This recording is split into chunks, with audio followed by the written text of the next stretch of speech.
My name Corey's. My name's Skibo. What school did y'all go to? I went to Crenshaw. Crenshaw, for sure. Okay. So, are you guys familiar with the organization Developing Option? Yeah.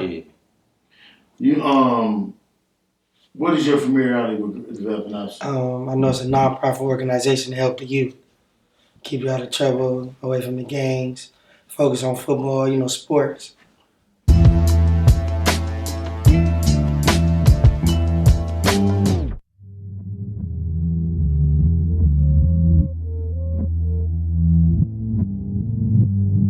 Nick, can you name two things about Developing Option that has impacted both of y'all, or did you remember the most? I know waking up Saturdays to go do the food drive and just helping kids that don't got nothing, just passing out food, giving them toys.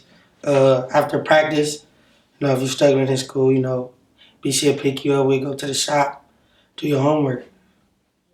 You see the reason why I started playing football though. He went to go make sure, get me in, talk to my moms and stuff. Put him in football, keep him out of trouble, keep him out the streets for real. Who kept you out the streets and put you in football? Bearclaw. If it wasn't for football, I don't know what I'd be doing, honestly. Everything. Because I was always a curious person. What age did you guys start playing football and where? 15. I didn't start playing until I was 15. Ninth grade. Crenshaw. I started when I was 4, playing for the Crenshaw Cougars. And who was your coach? Shit. I don't even remember half of them, but I know for sure it was BC. So, yeah, that was like my coach. Not at practice, but we go to the house. He got a big pillow. Wake up. We got to go run. I put a bag on. I run to this corner, to this corner. I'm like, man, it's too early. What year did you guys graduate from Crenshaw? 2015. Yeah. And what did you guys do after graduation? I just got a job. I'm working at Delta, so I've been with Delta for 3 years, but I've been all around the airport. How about you, my man? I started working at the airport. I work at the airport now, but I just passed my exam for my real estate, so I'm waiting for all that to start up. Man, you got some money.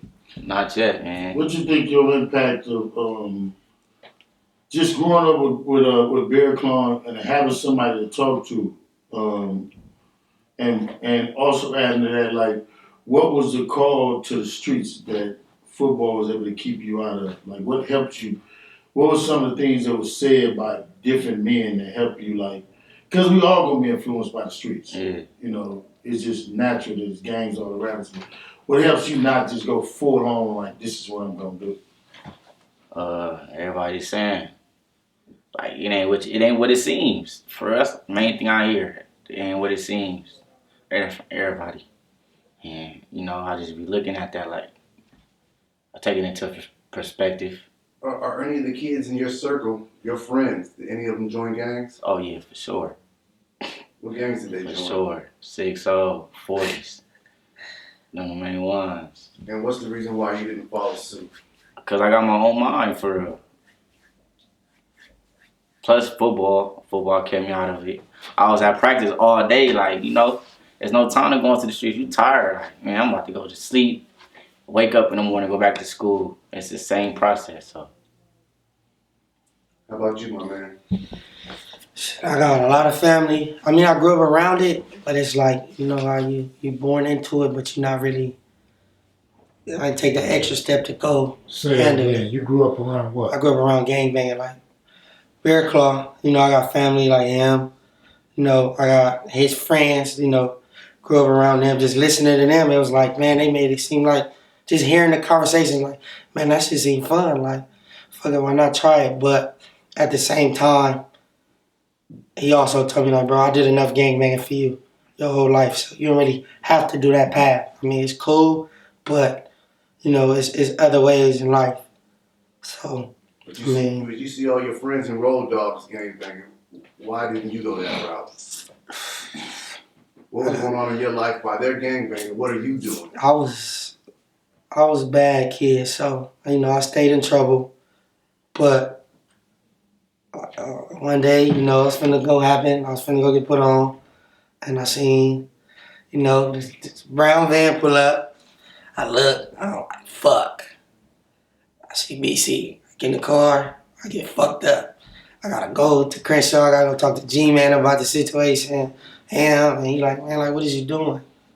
So it was just like, So you tell me BC swooped up in the nick of time? Man, I thought I was sneaky. I ain't gonna lie. I got out of school at 12:30. My boy like, come on, you finna go put on the hood. They keep asking about y'all. Like, they already know, so come on. Walking down 8th Avenue, Vernon. I ain't paying too much attention, but I see the car. And I'm like, so what? I couldn't do nothing. I can't run. I just got fucked up. And at that point, every day after that, he'd pick me up after school and we'd go sit in Burger King. He used to be a bum in there.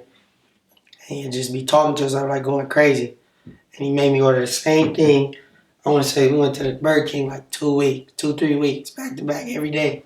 Before practice, after practice. And there was the same bum in there every day. He's like, you keep fucking up, that's going to be you. And I'm just like, in my head, I'm like, man. In my head, I'm like, fuck it. Whatever, I ain't listen to this shit. But came to a period of time, I'm like, man, maybe he right. Like, shit got to change. So I got it together from then. So it's safe to say that Bearclaw stopped you from gangbanging. Yeah, for sure. Big U, tell me who you sitting with, starting right here. Who these niggas is? This is Dayon Henley, my youngest son, quarterback. Played quarterback for me from 5 years old all the way up through high school. In the back here, this is Romeo, played running back and skilled player, played everything at Crenshaw High School, dominant player. This is my entrepreneur. Now I gotta tell you, he played football, but this is the one that's following my footsteps to this day. This is the one, the entrepreneur, he got his own clothing line. This Ish, he got his own clothing line, man. He created his own thing, entrepreneur right now. Went to Crenshaw. He decided to grow 5 inches after school. If he'd have been this big in school, anywhere close to it, he'd be somewhere in the pros. This no right here. This is also one of the brains.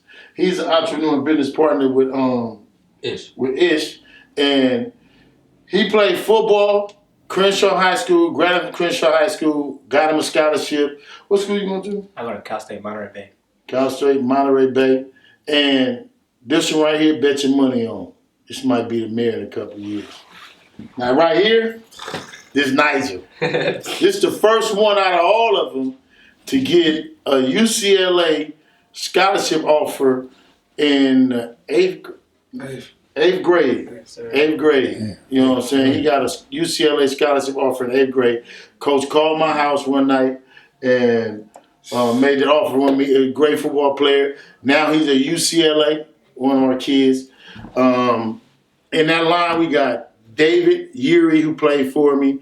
David is in the Navy or the Air Force? Air Force. David is in the Air Force. Darius is at Dixie State. We got these are the kids that I coach, that I directly influence, that I call my sons, that still come to my house right now, still reach out, and I still reach out to them. And none of them are gang affiliated. We happy to say that these dudes, you know what I mean? Like, this is what we do. This is the product that we do. This is straight from my line. This is not direct development option.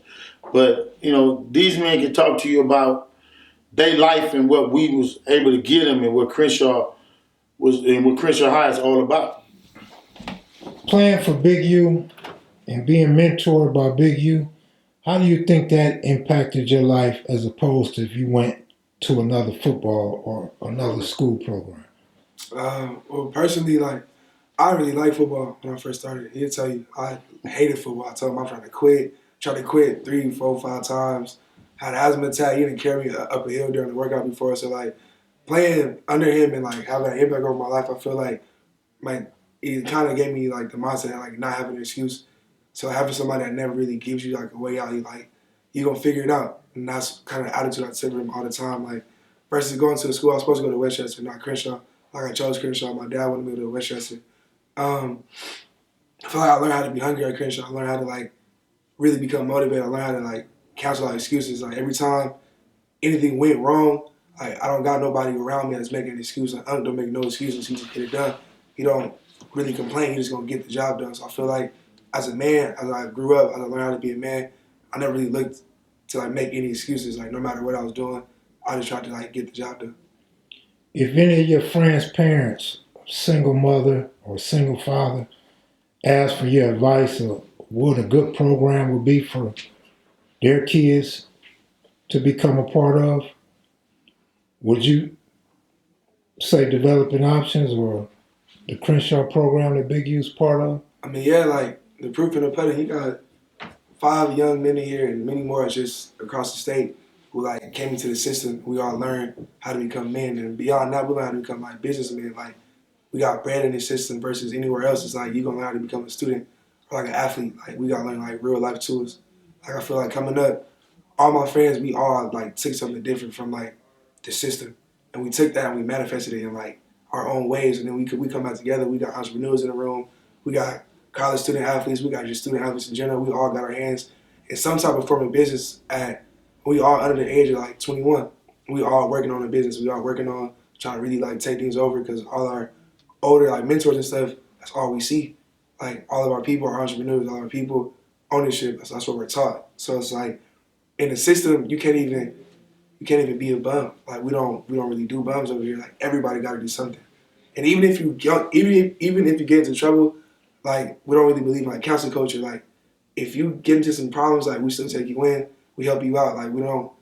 There's no like really like getting cast off over here. Like everybody has a place, and you may not be entrepreneur, you may not be a student, you may not be an athlete, but you got a place within the system, and you still accepted, and you still loved, and you still taught, just like everybody else. I would definitely say that being a part of development options, being a part of the Crenshaw community, the Crenshaw system is definitely something I feel like you should want your kid to be part of as a parent. He's like a dad to all of us. He's like literally a dad to Deion, but he's like a dad to all of us. And beyond him too, like BC, G-Man, like you got so many other people who like step in and really make an impact. It's not just like one person, it's a whole system, JG, it's a whole system full of people that have always had their hands on what we're trying to accomplish, and you can trust the system to teach your kid things that you probably wouldn't be able to teach your kid. Let me see you guys raise your hands if you think you was an at-risk kid or you would have joined the gang if it was not for Big U's football program. 4 of y'all. Son, I gotta ask you, why you didn't raise your hand? That really wasn't an option, you feel me? Like, it wasn't an option. He told me that from the jump that it's not needed, it's not necessary. It was never a thing for me. Even though he came from it, it was always, you got to do better than what I did. Like, if I'm going to go ahead and I'm going to do this, you make sure that you take it up a notch. And I got older brothers who went that route, and he let me know, like, they wasn't really under his hold like I was. See, I had him since I was 4. I never knew a time without him. So growing up, all I did was learn that I'm supposed to do better than what he did. So it was never an option. How much of that do you apply to playing football in Nevada? Do you take that to the football field with you when you say? 100%. Okay. Basically, that's my mindset on the field, is that I got to make sure I do the best, do more than what I think I could do. And that's how I think, that's how I move. I teach them, and I used to make them read books, right? And when they come over my house, they get in trouble. I'm like, look, we got to cut the game off. And then from early age, I wanted to be able to make sure that they got something about black people that they wasn't going to get in school. So I used to make them read books about rich dad, poor dad. I made them read books and write essays on certain things coming up. And it was mandatory in my house that they read. It was mandatory in my house that they understood. And I had implemented rules with them just as a man and as a father, because Nigel has one of the best fathers that you can ever have. You know what I mean? And I know Nono's father, but I don't know the rest of everybody else's fathers. So I know most kids, I know their mothers. But Nigel and Nono is one of the very few people I know who actually had fathers. So I always wanted to instill the entrepreneurial spirit in these kids. Like my whole push was like what I got from my father. I wanted them to see what I got from my father was my father went to work at 4 in the morning. And from 4 in the morning, my father came home and he went to work for himself. And from that, he hustled. So I wanted them to see that, it was more of me. To me, it was more important for them to understand about work ethic, and finishing what you start and not quitting. Because Nigel was recruited and Dayon was recruited by so many different teams around the city to leave. And I always told them that you got to be able to stand on your own. You got to be able to know that you got to go make your own, make things work for yourself. And we wasn't always the top team in LA. Let's put sports to the side for a second. What are these kids majoring in college? What's their majors? Let's start with that. Currently a criminal justice major with a minor in business. I'm not in school. I'm a cinematic arts and technology major with a concentration in business. Political science major, minor in FM, African American Studies. I think the good question too is what are you guys working to do? Like my last two here, he's starting a trucking company. So that's what we was talking about. What was that? Last night, huh? Yeah. Last night. So he's starting a trucking company. He immediately came out of school and went straight to work and straight to taking care of himself, like a lot of our kids, and straight down a straight path. Darius is another one. Darius is like my son. Darius and David are like my sons. David's father died at an early age. You can call it David. He's at the Air Force. And he didn't even go to Crenshaw. He just stayed through our program and then went to Sarah, and from Sarah, but he's still our baby though. That's what Nigel was talking about. You don't have to just go to Crenshaw if you came through our program. Once you go through our program, you're definitely one of ours. How long has this kid been in the Air Force? He's in college in the Air Force. This is his second year. And like I said, he came through the Crenshaw program. He came to develop knowledge. Darius is at Dixie State. He's doing very well at Dixie State. He's also with Dayon, criminal. He's studying what was it? Criminal justice. And who was that? Darius. Darius right here. I don't know if y'all will be able to get in close enough to get Darius, but this is Darius and David right here. we got Darius and David. Put it by that microphone right there. What's up? And so these are let them see who all here. You gotta show them. We all in here right now. Who's this again we're looking at? So these are two of my young students. That the one at the bottom is David. He's at the Naval Academy. It's his second year. Darius is the one that's at the top. He's at Dixie State. And so it's just to go to show that what we are able to produce and what we do, because for so many years nobody gets the chance to see that what we do. But if you're possible, you can ask them that question, what they study in school.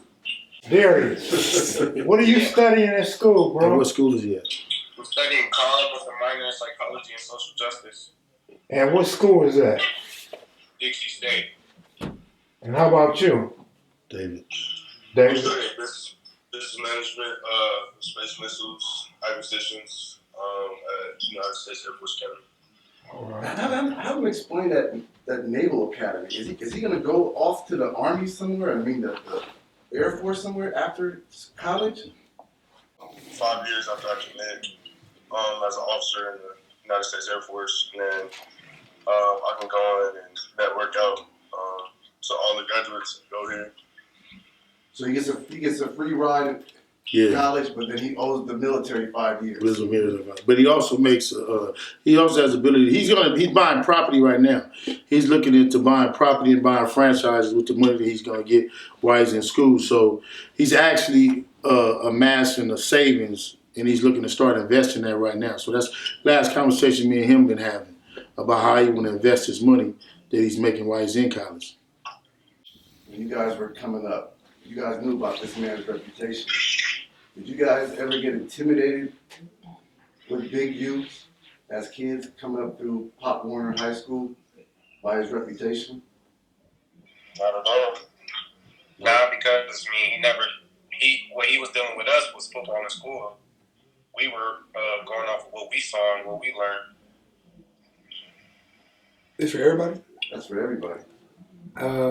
Me personally, I don't know. Like, I don't think I really like did research into it until maybe I was like in like 8th grade, because I was like, man, this guy's dope. But I was like, his name held a lot of weight. People were saying his name with a certain weight on it. I'm like, why everybody saying his name like Big U? I'm like, everybody say his name. I call him up. So like people call him Big U, and it's like, I'm like, it's a lot of weight on that name. So I just look into it myself. I'm like, okay, cool. So like when I learned about it, it's like, to be honest, bro, I felt really like honored to like get close to somebody who would even like take a chance on like a kid. It's not his, like I'm not his kid. So for him to like take a chance on me, mind you, I know he got 3 sons of his own, got a wife, he got a daughter, you know what I'm saying? He got some other things going on. So like to know his background, to know where he came from in like 8th grade, and just like to be around that, once I began to understand, like that's a thing of the past. Like it taught me a lot just about people too at a young age. I was able to see him as like a person, and maybe not like somebody who was like stuck in a time frame. And I feel like society might like put you in like a time frame a lot of the times. I feel like it would be unfair of me or anybody else to like see him as the same person from like a time frame ago. So basically, when you hear all these rumors and conspiracy theories about Big U, what pops in your head when you hear all this negative stuff about your guy? Shit. Probably get mad. I mean, I get mad only because like I know him. Are we allowed to cuss at all? Can we cuss? I'll try not to. You cuss all you want to. I'm not gonna cuss too crazy. Be but you. like, I know, bro. I know he has to do what he had to do. At the same time, like when I was coming up, like we made mistakes. You know what I'm saying? Like I was influenced by a game coach. Like one of my closest friends, Jaden, he's still in jail. But like, I used to run with him and do shit. So it's like I never looked at him as any type of different from how I would look at myself as like a person. Like I said, for me, not to be like with them from like as a kid to just come in at high school, like I felt like I've known them my whole life because it's how they treat me. They don't never like leave me out of nothing, you know. They treat me like brothers, like we are brothers. So that's how I've been rocking with them. I'm not sure I'm like 6, 8. No, 6. 6, yeah. I remember I was like this big, a little fat butterball. And I would play like D lineman, and I had to run and keep up with this dude who skinny and buff out of all nose, even buff his whole life. So like, it was like me and him. I've always competed. Like I swear to you, bro. Like me and Dan, that's why I love Dan so much. We have always competed, whether it be on the game, whether it be we getting the gloves, whether it be anything. Like Dayon is like, that's my competition. Not saying that Darius or David isn't my competition. They're also like competition to me. But like, if I'm really trying to like go hard, I'm like, Dayon, come on. Like when we went head up and stuff, the last people that hit is me and Dayon. We gonna go all day. We gonna fight. Hit again. It's like that's what made us brothers. Like, I feel like everybody's my brother because like that's how we was bred. Like we all take care of each other. It's not we don't leave nobody behind. You're not supposed to leave nobody behind. If he fight, I'm fighting. If he fight, I'm fighting. He fight, I'm fighting. If they all fight, I'm fighting. It's like from the age of 6, you taught that like you don't leave none of these people.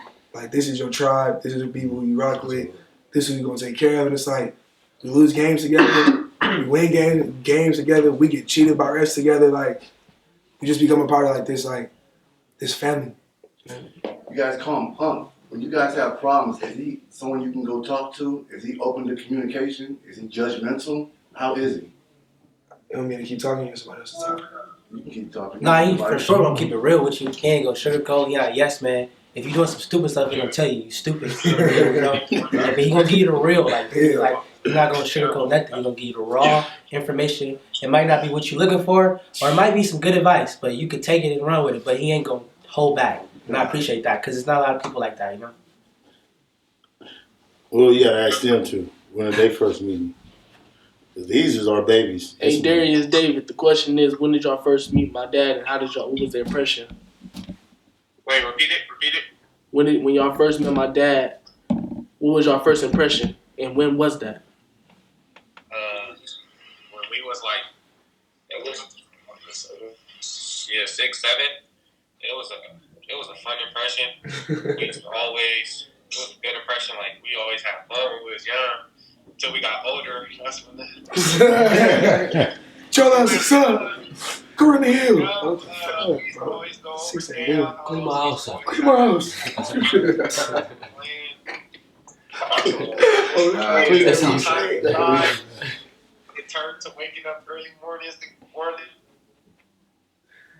His connection just went bad. An impression to a learning experience because it was all fun at first. It was like, all right, now we're gonna learn and work, and then it just became like what it was, and it was just like fun from there too. Because it's like after we learned and worked out or whatever we did, we always have fun. So. T-shirt machine. My man at the Naval Academy, have you went for any kind of boot camp training for the military yet, or is it strictly academic right now? Thank y'all. Look, I want to say that I want to finish with this. That in our community, so much it's so many people like myself who coming out of prison, who have made mistakes because of the culture, who are trying to get back, and they really don't get that chance to get back. And our problem is, I was lucky enough to when I came home because of what I seen Big D, F-Bone, Alumni, Bearclaw, and several other dudes, Kev Mac who were doing in sports. And when I seen them coaching their kids, and I had 3 young kids, what happened with me was I missed the raising of my older 2 sons because I was gone for 13 years. So for 13 years, they didn't have a father there. And the last 2 is him, and I adopted this group with me. So I wanted to give back because like my son said, I wasn't able to really give my sons, my older 2 sons, what they would need to not go into the streets because I was absent. You know what I mean? So my absence affected them. And I wanted to give back to other people and other people's kids. So I look at my life and I say that, I look at it in parts and I say that I'm able to give to these kids, and I still do today. As you can see, we all still talk. I still talk to them about businesses that they want to go into. We just went to dinner last night with Romeo. They're talking about trucking business that I want to start. Mm-hmm. And how many years I said you need to be on the road? Like 1. You know what I'm saying? And how much money we talked about you can make a year? Like a lot. And then with Ish, I talked to Ish, and I told Ish, you know what I mean? I have a T-shirts machine. And like I told Ish, whatever mine is, what I tell you, Ish? Whatever mine is yours. You know what I mean? And I'm not going to charge him a dime to make nothing. You know what I mean? But it's about, like I told him, I teach each one of them, you got to learn and go do what you want to do. And like Nigel, me and Nigel trapping, I'm introducing him to the music business. And I'm telling him, boy, you ready for this? 3, 4 in the morning. I got him. He got a producer. I'm sending him contracts. I'm teaching him about what it is to be a producer coming into the music business. My son, he want to do music and might want to be an officer one day, him and Darius. And this one right here, he's partnering up with him, but he's going to be a filmmaker. This your next John Singleton.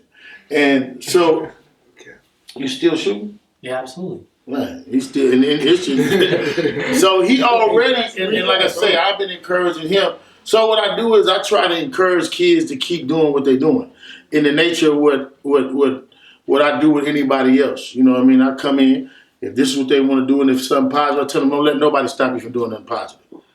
But this is just, like I said, it's the first time people get to see the work that I do. Mm-hmm. You know what I mean? And I come from this, and they always talk about, well, you promoting this. No, I come from the 60s. I come from the streets. But that don't mean I'm finna raise no more.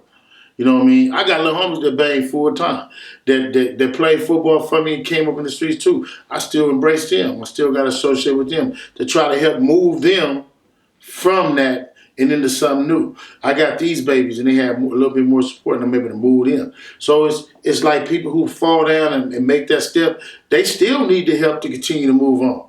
And they got Big U to look at. If nothing else, they got my life to look at. You can't have an excuse. I failed. I was in the lowest of the low for 3 years and 9 months, I was in the hole by myself. And I wrote out my plan to come out and do it today, to raise these kids. This is my glory. This is, this is my way into heaven. You know what I mean? Them making it and doing something else. So I just say that with that, man. And that's my thing. You know what I mean? I'm Big U. It ain't going to change. I'm going to still be Big U. I'm going to still do that. I'm going to keep doing positive for these kids. Somebody give me a good Big U story on the football field. Let me tell you a scary moment for me, right? And this is, I remember this guy. Because they had started growing up. And we all at the house, and they started growing up, and they want to go places, and they sneaking off now. They got kids sneaking in the house. Every night. Nigel now is a player. He used to be the little dope boy. And I remember I had this truck, this Jeep that I loved to death. And I had just got me a Rubicon Jeep. This is a story right here. Just put my Jeep on wheels. This guy, the head of the group, was at home chilling. And I always could rely on him to make the right decisions. You know what I mean? I guess I was on him so hard. They all like, we want to go out, we want to go to this party. And I'm saying, y'all not going unless Dayon going. Dayon, was you in the bed? I was laying down. I ain't want to go. I convinced Dayon, nigga, we gotta go. And then I'm upstairs in the bed chilling with wifey. And they like, man, come on. I don't even know how it happened, but it was the scariest moment for me. For you. But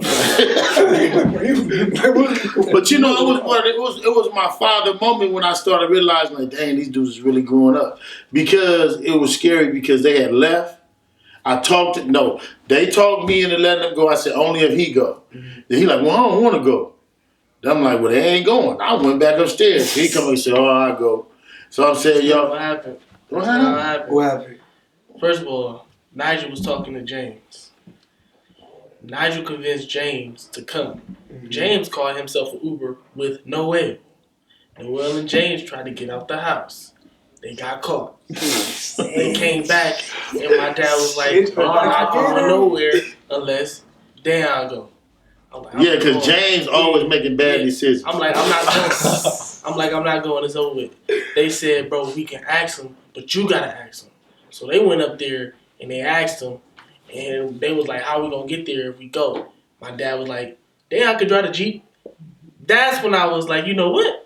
I'm driving the Jeep. Let's go. I go out, drive the Jeep. Not because I wanted to be at the party, but because I wanted to drive the Jeep. That's how we initially got out the house when they offered that Jeep. When the Jeep flipped over, that was the scariest moment. And that was the scariest moment as a father, because then I realized, like, dang, they growing up. Like, when I got that call, the Jeep flipped over. Noel then flipped out the car. Kalani took off running. Didn't everybody didn't go. They tried to tell me what that with him. James, everybody. I'm like, man, that shit was so scary for me. But like I said, man, just you know, the experience of life, just growing up, you know, and that was one of the scary moments in my life. But like I said, man, I can always say that this dude always conducted himself. He always conducted himself in a real high light.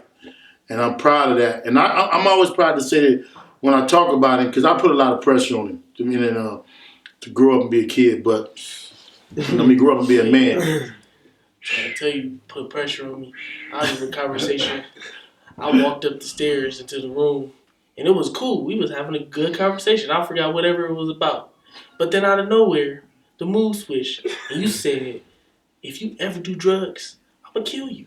You said, I'm going to take you out of this world. You ever choose to do any type of drug. Out of a light conversation, that just came out. I said, I'm not trying to die. That was probably like, I was 13. Ain't touched nothing, so it's good. But yeah, man, I mean, you know, it's Kev Mac Videos. You got Big U. You know what I mean? And like I said, man, I ain't going to stop. I'm going to keep giving it right, man. I'm going to get 1,000 more kids in the colleges. Maybe to that.